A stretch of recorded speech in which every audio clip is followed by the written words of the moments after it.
দুইটি বিদেশি পিস্তল এবং একটি এলজি সহ দেশীয় কিছু অস্ত্র আছে। সেই অস্ত্র হাতে যাদের গুলি করতে দেখা যায় এদের মধ্যে দুইজন ছিল এই দিদার এবং আফসার। মাছ ধরার সময় সকালে কিন্তু তারা এই দুইজনই মিলে এই কাজটা করে, তাকে কোপায় এবং গুলি করে হত্যা করে। কিছু লাগে না, 10,000 15,000 টাকা দিলে কিন্তু মোটামুটি একটা বড় ধরনের ঘটনা ঘটাতে এরা কোনো রকম কুণ্ঠাবোধ করে না। চট্টগ্রাম জেলার সার্বিক আইন শৃঙ্খলা পরিস্থিতি স্বাভাবিক রাখা, জনগণের যান ও মালের নিরাপত্তা বিধান, সকল রকমের সন্ত্রাসী, চাঁদাবাজি এবং সংঘবদ্ধ অপরাধের নিয়ন্ত্রণে চট্টগ্রাম জেলা পুলিশ নিরলসভাবে কাজ করে যাচ্ছে। এরই ধারাবাহিকতায় দেখেছেন যে আজকে মোট 5 জন সন্ত্রাসীকে গ্রেপ্তার এবং তাদের কাছ থেকে একটি বিদেশি পিস্তল এবং দুইটি বিদেশি পিস্তল এবং একটি এলজি সহ দেশীয় কিছু অস্ত্র আছে, এগুলো উদ্ধার করা হয়েছে। এর মধ্যে উল্লেখযোগ্য হলো যে রাউজান এলাকার এবং তথা চট্টগ্রাম অঞ্চলের অন্যতম শীর্ষ সন্ত্রাসী রাহানির কিলিং স্কোয়াডের যে প্রধান দিদার এবং তার সাথে আরেকজন কিলিং স্কোয়াডের সদস্য আফসার, এই দুইজনকে কিন্তু আমরা গতকালকে গ্রেপ্তার করেছি। হাটহাজারী থানা এলাকায় গত 10 তারিখে জুলাইয়ের 10 তারিখে একজনকে নৃশংসভাবে কুপিয়ে এবং গুলি করে হত্যা করা হয় নুরুল আজিম নামে। সেটার বিষয়ে আমরা কথা বলবো। আর সর্বশেষ জোরারগঞ্জের একটা ঘটনা আছে, যেখানে একজনকে হত্যার উদ্দেশ্যে গুরুতরভাবে কুপিয়ে জখম করা হয় এবং সেখান থেকে আমরা একটি পিস্তল উদ্ধার করি।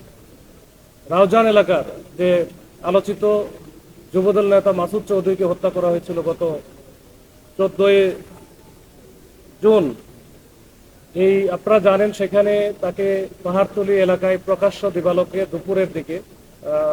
দুপুর আনুমানিক 12টা বা 12:15টার দিকে কয়েকজন সন্ত্রাসী এসে প্রকাশ্যে একেবারে শত শত লোকের সামনে গুলি করে হত্যা করা হয় এবং সেই ভিডিওটা সব দিকে ভাইরাল হয়ে যায় এবং সেখানে কয়েকজনকে 4-5 জনকে অস্ত্র হাতে গুলি করতে দেখা যায়। সেই অস্ত্র হাতে যাদের গুলি করতে দেখা যায় এদের মধ্যে দুইজন ছিল এই দিদার এবং আফসার, যাদের হাতে একজনের হাতে পিস্তল ছিল আর একজনের হাতে এলএমজি টাইপের ছিল। তো এই দুইজনকে কিন্তু আমরা আজকে গ্রেপ্তার করেছি। এই দিদারের নামে মামলা আছে, প্রায় 13টার মতো মামলা আছে। আফসারের নামে ওরকম 8টার মতো মামলা আছে এবং সেগুলো সবই মোটামুটি হত্যা থেকে শুরু করে চাঁদাবাজি, সন্ত্রাসী বা অবৈধ অস্ত্র আইনে মামলা আছে এবং এগুলো তারা করে থাকে সীতাকুণ্ড এলাকার যে শীতলপুর নামে জায়গা আছে, ওইখানে আমরা চেকপোস্ট বসিয়ে এই দুইজনকে গ্রেপ্তার করেছি এবং তাদের আগে আরো অন্য আরেকটা গাড়িতে হয়তো আরো অন্য সন্ত্রাসীরা ছিল, তাদেরকে আমরা আসলে একটা ধরতে গিয়ে আরেকটা আমরা মিস করে ফেলেছি। তো এইটাও আসলে আমরা তো এমনি বা হুট করে আমি ওইখানে গিয়ে চেকপোস্ট বসাই, নিশ্চয়ই এটা আপনারা বুঝতে পারছেন। আমরা এই সন্ত্রাসী বা যারা চাঁদাবাজ আছেন এবং যারা বিভিন্ন রকমের অপরাধ কর্মের সাথে জড়িত তাদের পেছনে জেলা গোয়েন্দা পুলিশ এবং তথা জেলা পুলিশ আমরা কিন্তু একেবারে লেগে আছি এবং তাদের বিরুদ্ধে ধারাবাহিকভাবে অভিযান চলছে, এখনো চলছে এবং চলবে। হাটহাজারী এলাকার যে মেখল ইউনিয়ন, এখানে নুরুল আজিম নামে একজন ব্যক্তি ছিলেন, উনি স্বাভাবিকভাবে তার সাংসারিক কাজকর্ম করে থাকেন। তো তার সাথে একটা বিরোধের জের ধরে, তাদের পারিবারিক একটা বিরোধ এবং সেখান থেকে একটা বড় বিরোধের জের ধরে ওইখানে আবার একটা সন্ত্রাসী আছে, একজন না কয়েকজন, এর মধ্যে একজন হচ্ছে অন্যতম হচ্ছে আরেকজন দিদার, তার নামও দিদারুল আলম এবং তার সাথে আরেকজন আছে মোর্শেদ ওরফে আকিল। এই মোর্শেদ ওরফে আকিল, এই দুইজনে কিন্তু খুবই দুর্দর্শ।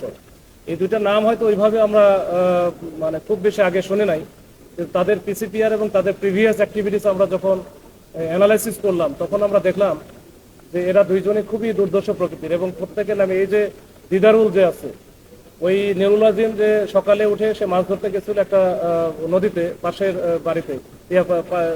বাড়ির পাশে মাছ ধরার সময় সকালে কিন্তু তারা এই দুইজনই মিলে এই কাজটা করে, তাকে কোপায় এবং গুলি করে হত্যা করে। তো এই দিদারুল আলমের আমরা পিসিপিআর যাচাই করে দেখলাম যে তার নামে 6টা শুধু সাজা ওয়ারেন্টি আছে, যেটা কোর্ট থেকে বিভিন্ন মামলায় সাজা হয়েছে এরকম 6টা সাজা ওয়ারেন্টি আছে। এর বাইরে আরো তো মামলা আছে, সব মিলে বললাম আমি 13টা, সবগুলোরই কিন্তু হত্যা থেকে শুরু করে ওই বড় বড় ঘটনার মামলা। এর সাথে মোর্শেদ যেটা ছিল সে আরো বেশি সিরিয়াস এবং সে অ্যাডিক্টেডও, মানে এরা খুব বেশি কিছু লাগে না, 10,000 15,000 টাকা দিলে কিন্তু মোটামুটি একটা বড় ধরনের ঘটনা ঘটাতে এরা কোনো রকম কুণ্ঠাবোধ করে না। এরকম একটা আসামি যাকে আমরা হচ্ছে যে সিএমপির ভিতরে একটা বস্তির ভিতর থেকে আমরা ধরেছিলাম। তো ওই সময় আমরা এটা নিয়ে ব্রিফ করে নেই, যেহেতু আমরা ওই মামলাটার অর্ধেক কাজ করেছিলাম। পরবর্তীতে কালকে যখন আমরা দেখলাম যে সে কেরানীগঞ্জে এখান থেকে ঘটনাটা করার পরে ঘটানোর পরে সে কিন্তু এলাকা ত্যাগ করে, এবং ত্যাগ করে সে ঢাকাতে প্রথমে যায় এবং ওখানে একটা কেরানীগঞ্জ এলাকার বাসা নেয়। পরবর্তীতে আমরা যেহেতু তাদের সাথে তাদের পিছনে লেগেছিলাম, আমরা বুঝতে পারি যে কোন বাসা বা কোথায় সে নিয়েছে। তো ওইটা সূত্র ধরেই কিন্তু আমরা গতকালকে একটা অভিযান পরিচালনা করা হয়। 2 দিন ব্যাপী ওইখানে আমাদের টিম ছিল। তো গতকালকে আমরা তাকে তার বাসায় যখনই ঢোকে তখন কিন্তু আমরা পেয়ে যাই। তো তাই এই 2 জনকে আমরা পাওয়ার পরে সে যে অস্ত্রটা ব্যবহার করেছিল সে এবং এই যে মোর্শেদ ওরফে আকিল, এই যে এলজি যেটা আছে এটাতে গুলি করেছিল, এই সেম এলজি সে কিন্তু নিজের তার দেখানোর মতো কিন্তু আমরা উদ্ধার করেছি। এখানে একজন ব্যক্তি, ওনার নাম হচ্ছে এটা হিঙ্গিউলি ইউনিয়নের নাজিম। এই নাজিমকে গুরুতরভাবে কোপাইছে। পরবর্তীতে তাকে হাসপাতালে নেওয়ার পরে সে এখনো পর্যন্ত সুস্থ আছে, তবে তাকে সে খুবই গ্রিভিয়াস হার্ট বা গ্রিভিয়াস ইঞ্জুরি হয়েছে তার মধ্যে। তো এই ঘটনায় আমরা 2 জনকে, বোরহান এবং রনি নামে 2 জনকে আমরা গ্রেফতার করেছি এবং তাদের দেখানোর মতে একটা পিস্তল কিন্তু উদ্ধার করা হয়েছে, তার সাথে কয়েক রাউন্ড গুলিও ছিল। তো এই যে তাদের কাছ থেকে একটা পিস্তল, কয়েক রাউন্ড গুলি, নুরুল আজিম যেটা আছে এই হত্যার যে প্রধান আসামি দিদার, তার কাছ থেকে একটা এলজি, এবং তার আগে যেটা আমি বললাম রাউজান এলাকার অন্যতম শীর্ষ সন্ত্রাসী বা কিলিং স্কোয়াডের প্রধান বলা যায় দিদার, তার কাছ থেকে আমরা একটা তার দেখানোর মতো একটা বিদেশি পিস্তল আমরা কিন্তু রাউজান এলাকা থেকে উদ্ধার করেছি।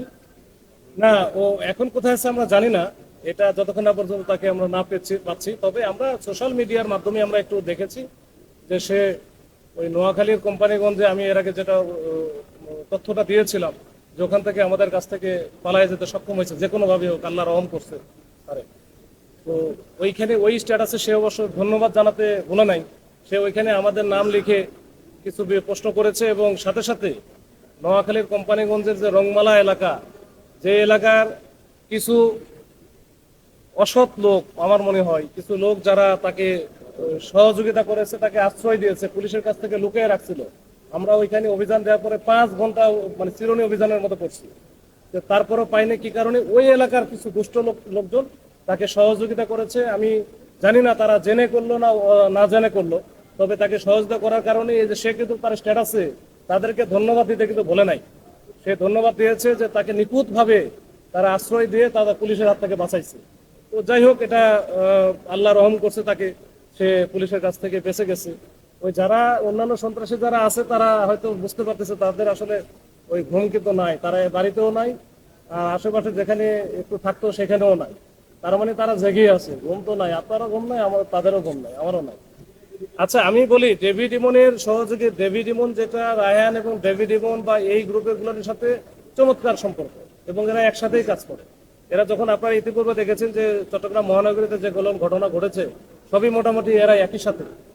আবার এইটার ক্ষেত্রেও ঠিক তাদের যে উপরের যে লেয়ারটা আছে, বিশেষ করে যে রায়হানের যেটা, তো ওইটাকে যেহেতু আমরা এখনো টাচ করতে পারি নাই বা আমরা আইনের আওতায় নিয়ে আসতে পারি নাই, কোন অপরাধী কার সাথে কোন দলের সাথে জড়িত এটা বিষয় না, বিষয় হচ্ছে সে অপরাধী এবং সে ওই ঘটনার সাথে জড়িত, আমরা ধরে নিয়ে আসি, আমাদের কোনো বাধা নাই বা কেউ বাধা দেয়ও নাই, দিবও না।